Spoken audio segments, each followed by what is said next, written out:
I came from Brazil, and before, initially, when I was like 18 years old, I came into the US for the first time to work as a camp counselor at a summer camp. And that's where I met my wife. She's from Thailand. So she did the same thing in Thailand. We didn't know each other before. We just decided to work in the US, learn some English.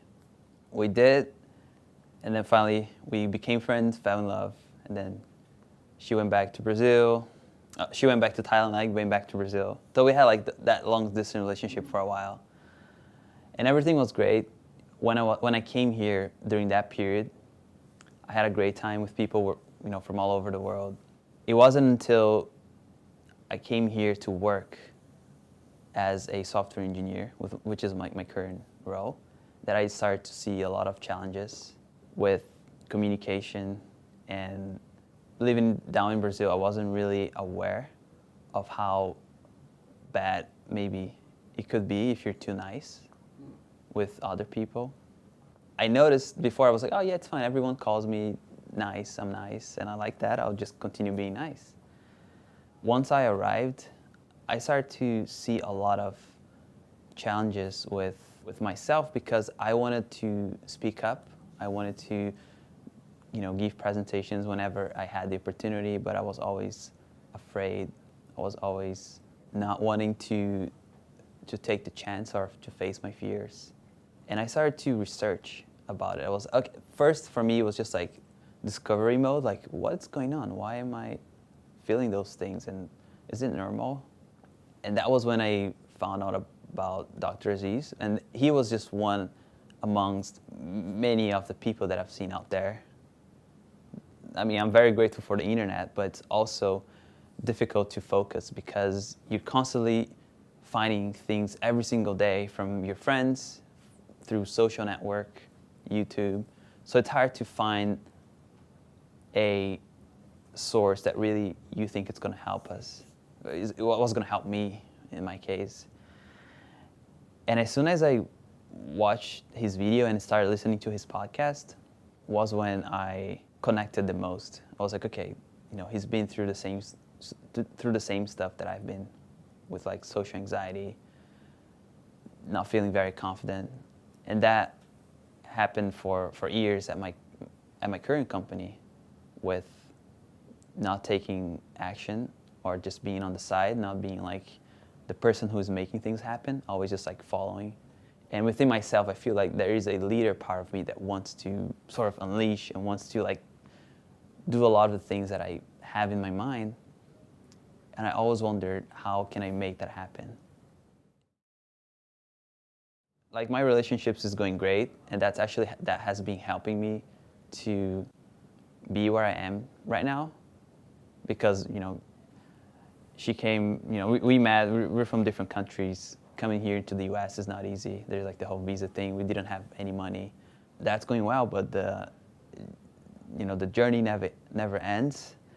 And that's when I realized, okay, we finally, after a 6-year long distance relationship, we got together, but then there was another challenge, which is within myself. So before it was just like, yeah, let's figure out how we start living together, right? How do we make it so we can have a life in the US?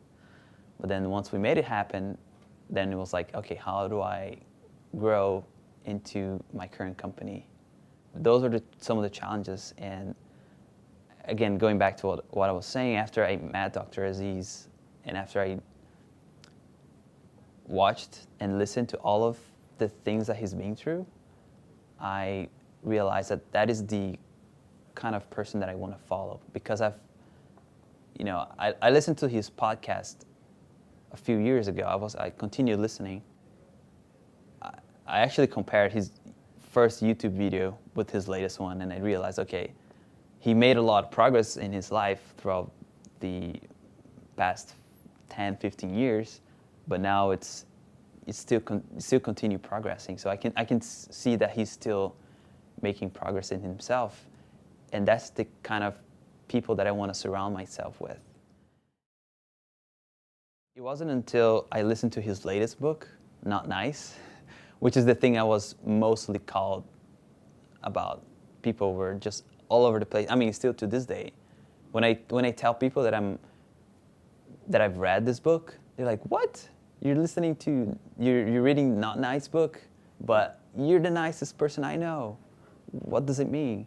People are starting questioning, why do I not want to be nice? But I think it's because they don't understand the things that I've been through with being nice, which is not really exposing myself in ways that I want to, and holding back on a lot of things, like speaking up in meetings, for example, like, oh, I had a great idea, but I'm not going to say anything because someone else has, I think that they have a much better idea, so let's just go with that. But what I learned from Dr. Aziz is that you need to love yourself. You need to prioritize yourself first before everyone else. And yeah, I mean, there's just so many things that I learned from him, from his experience, that it's just being very inspiring to me. And not really wanting to be Aziz, but use that as a model to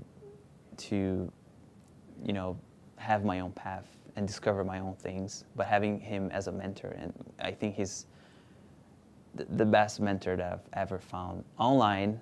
And after, again, as I mentioned, after reading his book, was when I decided to take a step further and connect with him, not just through the internet, which he doesn't know about me. Now I guess he knows. Now he knows who I am. I've decided to make a much bigger commitment, and I'm not regretting. I confess I'm very scared of what I've just done. Like, I mean, just coming here, honestly, was a big jump for me, because I was just watching videos and listening. I wasn't really thinking about being that active or that proactive. I was scared all the way until the time I opened that door to come in here. I was like, is this really happening? I was very scared, but now I'm very grateful that I made the decision, because I know that from here on, it's going to be transformative. It's going to really take me towards the direction that I want in a much faster and longer pace.